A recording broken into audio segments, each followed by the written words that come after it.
All right, good morning, everyone. How are you? My name is Kevin Nahai. Thank you so much for having me. Um, as you can hear from my voice, I lost my voice this morning somehow, so today I will be a man of fewer words, which is something nobody can ever say about me. I'm quite a chatterbox. But I want to thank you for having me. Thank you for coming out on your Saturday morning. Thank you to Lynn for single-handedly putting together this whole symposium. On this beautiful weekend. Thank you so much in advance. So today I've been asked to talk about the effects of depression physically, spiritually, and emotionally. And I don't have my projector here for you, but I'll do my best to convey what's on my slides without it. And what I hope to do today is talk to you about the 3 myths about depression, the 3 things that everybody gets wrong about depression. And my hope is that by the end of this talk, I will have been able to convince you that depression is not merely a psychological phenomenon the way most people characterize it, but it is a physical and a spiritual and a social and an emotional phenomenon. First, I'm going to tell you how I became an expert on depression. It was fortunately/unfortunately through my own personal experience, through many years of battling with it. So my story begins in May of 2011. What I have on the screen here are 2 pictures of me giving my high school graduation speech. I was 18 years old. I was a happy and healthy and go-lucky kid. I was popular in school. I played sports. I had kissed 1 or 2 girls over the time of my high school career. I peaked in high school, unfortunately. And I was chosen by my student body to give the high school graduation speech, and I really ended my high school career on a bang, and I was ready to go into my college experience bright-eyed and just green with excitement. And then, when I got to college, a few months later, it was the fall of 2011, I was a freshman at USC, and everything crashed. 1 year later, 1 year after my high school graduation speech, I was 19 years old. I weighed 112 pounds. I was suffering from deep, severe depression. I was anorexic, and I had been diagnosed with an incurable disease of the stomach. Over the course of that year, I was hospitalized more times than I can count. I was losing weight at a rapid pace, and I started to isolate myself. I started removing myself from my friends and from my activities. There were times when I would not leave my dorm room for 24 hours at a time. I stopped eating. This complete loss of control over my life resulted in trying to assert some semblance of control over some area, and for me it was food. So I figured if I can't control anything in my life, if my body has betrayed me, if I now have this disease, if I'm experiencing panic attacks for the first time, if everything is spinning out of control in a world of chaos, and I can't do anything about it, then the only thing I can do is control what I put into my body, and I'm going to make sure that I punish myself as much as possible. Because when you are depressed, you don't want to help yourself. You want to punish yourself. We all have to reach a point from our anxiety and depression where that shifts. But it takes a long time to get there. The depressed person doesn't wake up telling themselves, you know what, I'm feeling pretty crummy today, so let me reach out for help. The depressed person wakes up and says, I must have done something wrong. God must hate me. The world must be out to get me. Maybe I don't deserve to be here. And therefore, well, even though we are already traumatized and we're already going down the rabbit hole, we choose to punish ourselves even more. And that's what I did. My symptoms were very common symptoms of depression: hopelessness, despair, total loss of interest in my previous activities, Like I said, in high school, I played sports. I was outgoing, I was jovial. I was actually a drummer for most of my life, so this drum set made me very excited to see. I had a refusal to receive help, complete denial. I had sleep problems, sleeping way too much, sleeping way too little, social anxiety, panic disorder, and of course, a total lack of faith. I believe it's no accident that at the time I was most anxious and depressed, I also swore myself an atheist. Now, 10 years later, this story has a happy ending. I am the happiest and healthiest and strongest physically and mentally that I have ever been. I am now living my purpose of helping other people. Thank you so much. I'm in fantastic shape. I eat whatever I want. I'm in therapy and coaching. And what you'll see on this screen is on the left, there's a picture of me when I was 19. My bones are sticking out. There are black circles under my eyes. And I'm as sick mentally, spiritually, and physically as can be. On the right, it's another picture of me and my sister. I'm a solid 185 pounds, and there is joy and there is energy coming from my pores. I feel fulfilled, happy, connected to God, and connected to my purpose.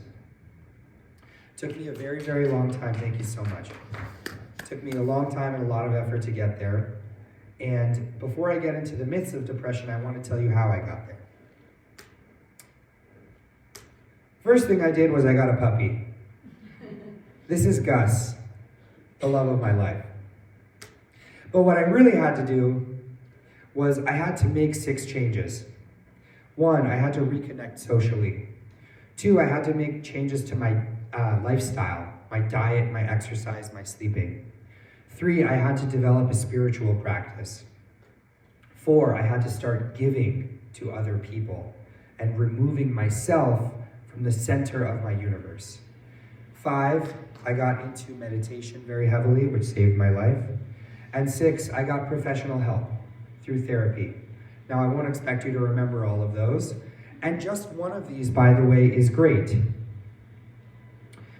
But it took me a long time, and it took me trudging through a lot of crap and a lot of misinformation. And that is because depression is misunderstood even by our best minds. By the grace of God and the grace of my family, I went to fantastic doctors. I went to wonderful psychiatrists.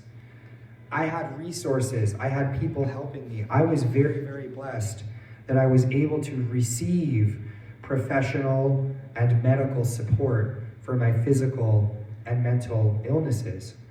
And even somebody in a position of privilege like me was being told a lot of things that are just not accurate. And this brings me to the 3 myths that I want to debunk today, with your permission. The first one is that depression is a chemical imbalance in the brain. Now, depression has very real biological and neurochemical factors, but the idea that we can simplify depression to a chemical imbalance in the brain, we now know is simply not true. And I remember the first psychiatrist I ever went to, Dr. Singer, she would sit there and eat these Good and Plenty candies while doing our sessions. It's a very bizarre thing. The first thing she ever told me was, well, it's a chemical imbalance in the brain. And I think that was a way of trying to make me feel better. But unfortunately, it actually had the opposite effect, because if I tell you it's a chemical imbalance in your brain, then you think, okay, well, how do I fix my brain?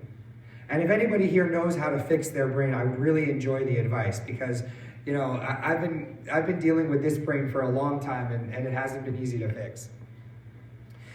So if you Google, excuse my voice, if you Google scientific causes of depression, here's what you'll get. Inherited traits, like there's a genetic factor, hormonal issues or hormonal imbalance, brain chemistry, and a whole lot of we're not sure. All of the scholarly articles on Google, they all say, we are unclear as to what causes depression in the brain. We know that depression causes real and trackable changes in our neurochemistry. But the jury is out on whether the brain changes as a result of depression or whether the brain changed before depression. So all of this scientific literature about the connection between the chemicals in the brain and the depression we experience is simply not reliable enough for us to say that it's a chemical imbalance. Now, I'm sure we all know anecdotally, and we also know clinically, that here are some things that will reliably make a person depressed. Life events, such as getting in a bad car accident, or losing your job, trauma and PTSD, having an unstable family situation, having parental neglect, social isolation and loneliness, more likely to make you depressed, lack of fulfillment in your career, feeling controlled, more likely to make you depressed, lack of faith and spiritual connection, chronic pain and illness, like I had, relationship issues, divorce, financial stress, and finally, poor diet, lack of exercise, recreational alcohol and drug use gone too far. Those are all things that nobody, including scientific clinical literature, can deny will make you depressed. And so, when I talk about depression, my aim is to get people to focus less on the chemical imbalance. Is this mic okay, by the way? Should I use a different mic? Is that okay? Thank you. Testing. All right. Hopefully that's better. So when I talk about anxiety and depression, my aim is to get people to focus less on the chemical imbalance and more in the imbalance in our lives. It's not a chemical imbalance. It's an imbalance in our lives. This brings me to something that the brilliant NYU professor Jonathan Haidt has written in his book. He has a fantastic book called The Happiness Hypothesis. And he says that happiness, H, equals C plus V plus S. H equals C plus V plus S. C means conditions. V means voluntary activities or lifestyle. And S means set point or genetic set point.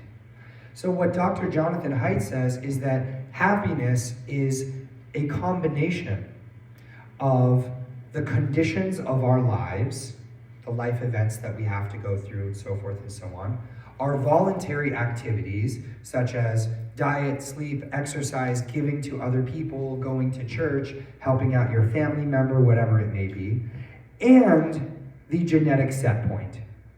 So it is true that some people are genetically more likely to be depressed. It is true that some people have won what Dr. Haidt refers to as the cortical lottery, right? Which means that some people naturally have a higher or lower level of happiness that they're just sort of born with, right? But we can't neglect the other two factors, which are the life conditions and the voluntary activities. Now, if there is a genetic set point, right? And if our biology is part of the depression phenomenon, then of course, what do we do about it? And can anybody tell me, when you go to the doctor and you say you're depressed, what is the number one thing that they will tell you to do? Say it again. Medication. A little louder. Medication, exactly. And this brings me to myth number 2, which is that medication cures depression. Unfortunately, it does not. And I know I'm sort of preaching to the choir here, but I need to speak from my own personal experience. Now, before I get raked over the coals by the doctors and psychiatrists in the audience, I love you all, this is a slide of all of the medications that I have taken. Paxil, Lexapro, Valium, so forth and so on. I'm a big believer in Western medication. It's a technology that we should use. I love medication. When I have clients who are clinically depressed, I tell them to go to the psychiatrist. I am not an anti-medication person. I am a pro-medication person, stated for the record. I believe that it has appropriate uses, and it is very helpful to some people for some things. At the same time, I am a result of the overprescription epidemic. And this is something that we have to address.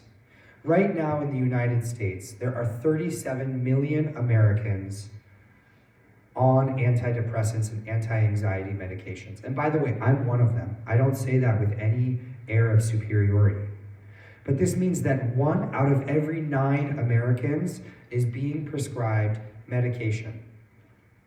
In the UK, from 2016 to 2022, there was a 35% increase in the prescription of psychotropic drugs. In 2016, 60 million psychotropic prescriptions were written. In 2022, 90 to 100 million prescriptions have been written. And I'm not saying that medication is evil, but the issue is that we don't know the long-term efficacy. Some people are concerned with the long-term effects on our health or on our brain chemistry. I'm not an expert on that. But what I am an expert on is the long-term efficacy is unknown. Because I've been on and off medications for the last 10 years. And I cannot say with certainty that it has helped me more than the conditions of my life, than my lifestyle changes, than my faith, or anything else like that. It has certainly provided a lot of relief, especially in short-term bursts. But does that mean that we should be prescribing it at the rate we are under the premise that it will cure your depression? That's what I take issue with. I don't take issue with the prescription of it. I take issue with the prescription of it under the premise that it will be an answer to your depression. Not only will it not be the answer, it will not be an answer. It will be one tool in an arsenal of many. Now, if I was a psychiatrist, the first thing that I would tell every patient is, did you know that if you exercise 3 to 5 times a week for 45 minutes each time, it will have the same effect as an antidepressant? And everybody knows this. This has been cited in the National Institute of Health, the American Psychological Association, the Mayo Clinic, Harvard Medical School. If you don't believe me, whip out your phone and Google it right now.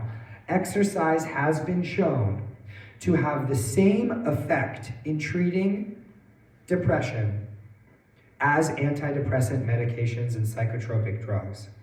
3 to 5 times a week for 45 minutes.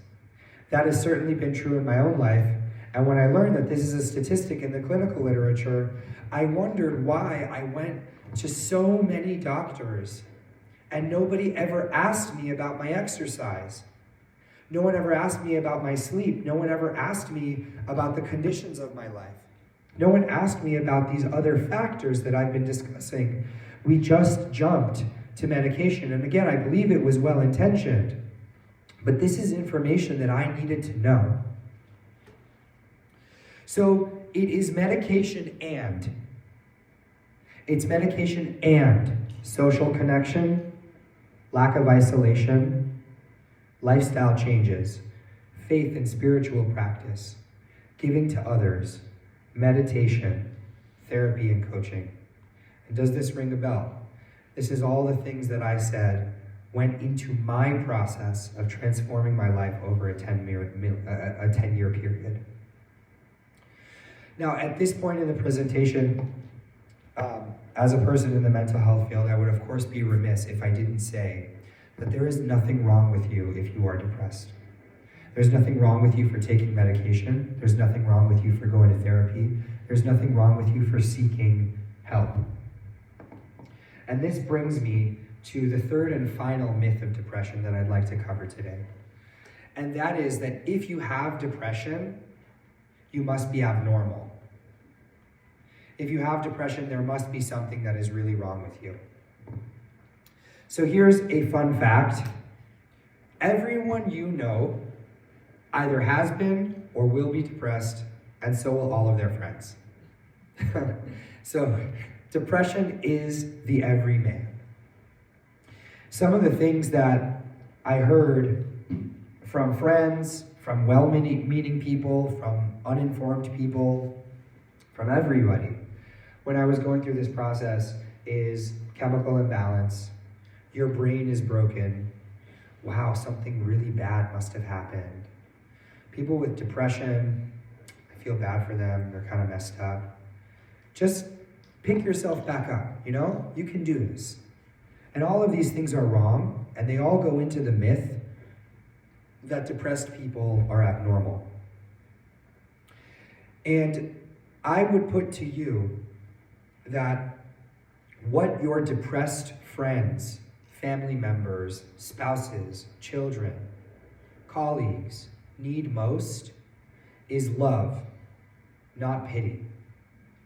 What they need most is informed understanding of depression, not concern. What they need most is close connections, not isolation, being left alone. What they need most is purpose and meaning in their lives, not time.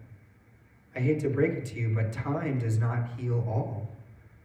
And what they need most is God, not themselves.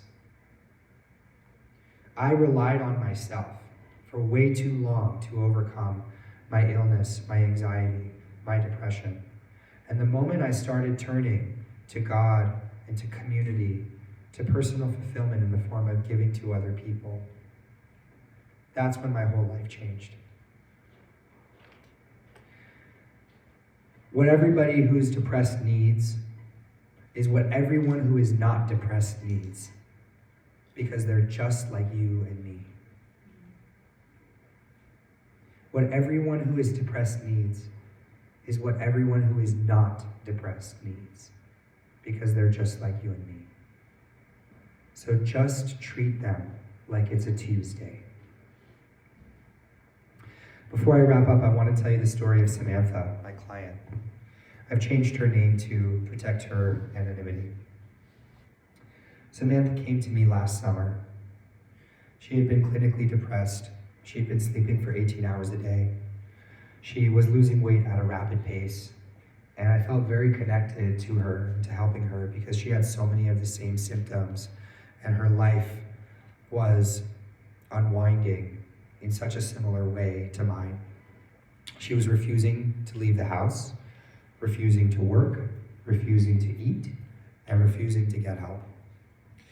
Samantha's parents contacted me because they had seen one of my talks, and they saw that I was, she's 25, she grew up here, born and raised, Persian Jewish, just like me. I'm 30, Persian Jewish, born and raised here, and was everything okay? And her parents contacted me because they saw that we had a lot of commonalities. So when she came to me, as I said, she was in the depths of her depression, and it was clear that she needed psychiatric care, and she also needed interventional therapy, and we got her all of those resources.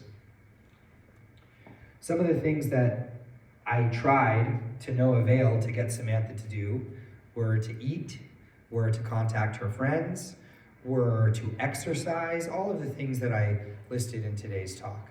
Stop smoking weed, stop drinking alcohol, because we know those things are depressants. And I was trying to help her, and I would often pray for God's help. How can I get through to this person? And it took me 4 months of seeing her 3 times a week. I saw her 3 times a week for 4 months, with her parents getting mad at me. Why isn't anything changing? Why is she still sleeping 18 hours a day? And then a miracle. Finally, one day, I don't know how and I don't know why, but she woke up and she decided that she wanted more for her life. And that day, our session lasted only 20 minutes, She came in, we made a schedule. I said, the first thing that I want you to do is I want you to eat protein every single morning. Some eggs, piece of chicken, whatever you want. I want you to go for a 20-minute walk every day. I want you to do 5 minutes of journaling, as you mentioned, doctor. I want you to call me when you feel panic coming on, so that you know that I am here. I want you to attend one social event in the next 2 weeks. It can be anything you want. When your parents invite you out to lunch, I want you to go. Now, of course, I didn't make her do all of this at the same time, but these were the things that were on our agenda. And somehow, by the grace of God, she made the shift. I can't take credit for it. I want you to know that now, in March, Samantha has a boyfriend. She's back up to her normal weight. She works out all the time. And her parents still call me. And they still tell me, thank you for bringing our daughter back. And again, I don't take credit for it. I believe that this is in the hands of powers that are much greater than you and me. But if I had told Samantha that this was all a chemical imbalance in her brain, or that medication was all she needed to do, or that there must be something really wrong with her because this is what she's going through, instead of just focusing on these tiny, minute changes that she needed to make, I believe that she may not still be with us today. And I'm so proud of her, and I'm so proud of every client who has come to me with the humility to say, I don't know what I'm doing and I don't know how I'm going to get out of it, but I just know I need some help. That is the strongest and bravest thing that anybody can do. And my hat's off to all of them. Thank you so much.